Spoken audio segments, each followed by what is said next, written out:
Assalamualaikum, halo teman-teman. Dalam video kali ini kita akan membahas tentang deteksi dini pada anak. Anak adalah berkah yang diberikan oleh Tuhan kepada orang tua dan merupakan generasi penerus bangsa. Dalam upaya menciptakan generasi yang gemilang, hendaknya orang tua berperan aktif dalam mendeteksi dini perkembangan anak, agar mengetahui adanya penyimpangan pada tumbuh kembang bayi dan balita serta untuk mengoreksi adanya faktor risiko. Untuk melakukan deteksi, diperlukan suatu tes dengan melakukan tes screening pada anak. Maka dapat diketahui adanya kelainan sehingga dapat diramalkan keadaan tumbuh kembang anak di kemudian hari. Apa saja sih jenis-jenis tes deteksi dini? Yang pertama, KPAP. Apa itu KPAP?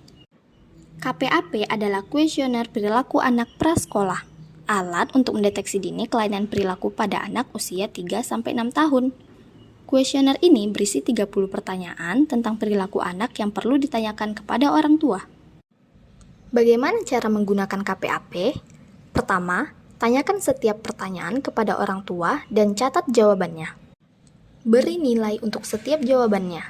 Tidak pernah dengan nilai 0, kadang-kadang dengan nilai 1, sering dengan nilai 2. Lalu jumlahkan nilai semua jawabannya.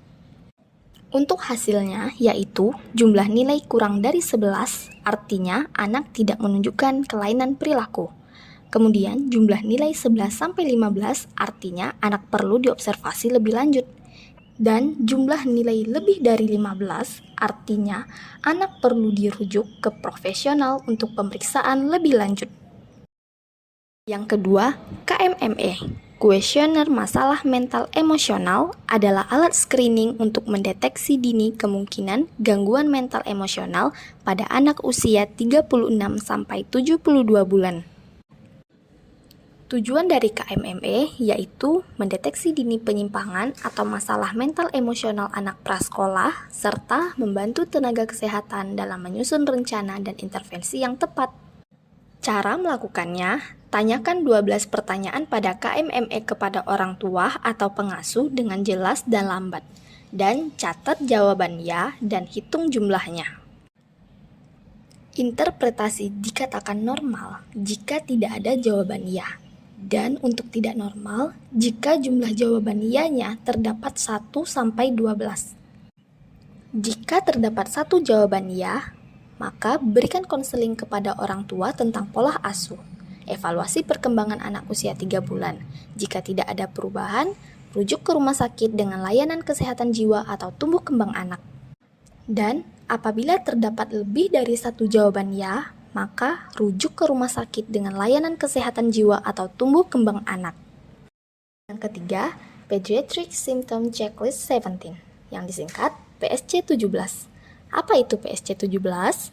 PSC-17 adalah alat bantu untuk mendeteksi perubahan emosi dan perilaku pada anak usia 4-15 tahun.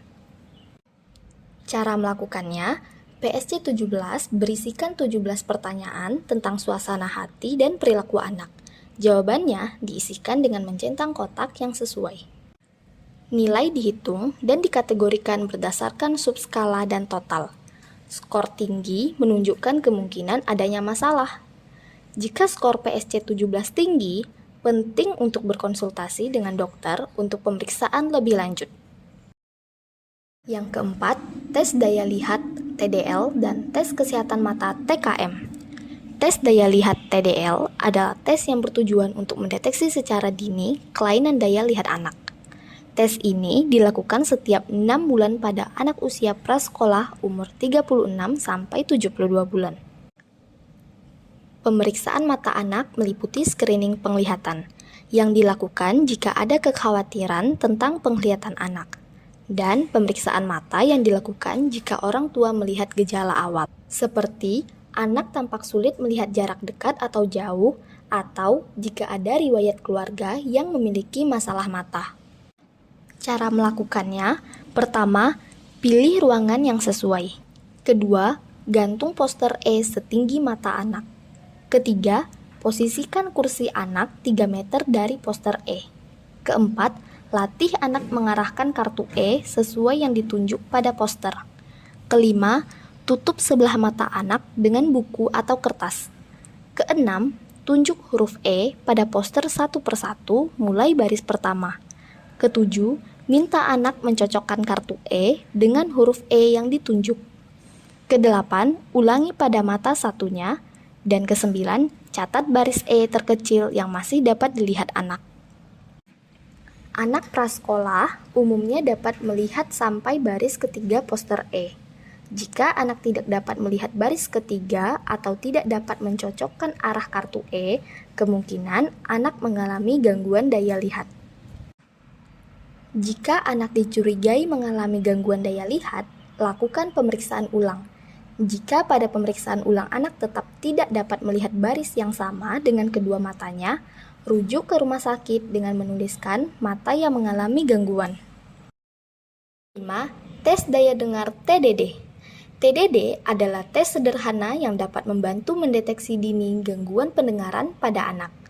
Deteksi ini sangatlah penting untuk meningkatkan kemampuan daya dengar dan bicara anak. Cara melakukan TDD yang pertama, menentukan umur anak. Catat tanggal, bulan, dan tahun lahir anak, dan pilih daftar pertanyaan TDD yang sesuai dengan umur anak. Kedua, menjawab pertanyaan TDD. Untuk anak umur kurang dari 24 bulan, orang tua atau pengasuh yang menjawab pertanyaan. Jawab ya jika anak dapat melakukannya dalam 1 bulan terakhir, dan jawab tidak jika anak tidak pernah, tidak tahu, atau tidak pernah melakukannya dalam 1 bulan terakhir. Sedangkan anak umur lebih dari 24 bulan, orang tua atau pengasuh yang menyampaikan perintah kepada anak. Amati kemampuan anak dalam melakukan perintah. Jawab ya jika anak dapat melakukan perintah, dan jawab tidak jika anak tidak bisa atau tidak mau melakukan perintah. Jawaban ya untuk semua pertanyaan menunjukkan pendengaran anak normal. Dan jawaban tidak untuk 1 atau lebih pertanyaan menunjukkan bahwa kemungkinan adanya gangguan pendengaran. Untuk anak dengan kemungkinan gangguan pendengaran, perlu pemeriksaan lebih lanjut.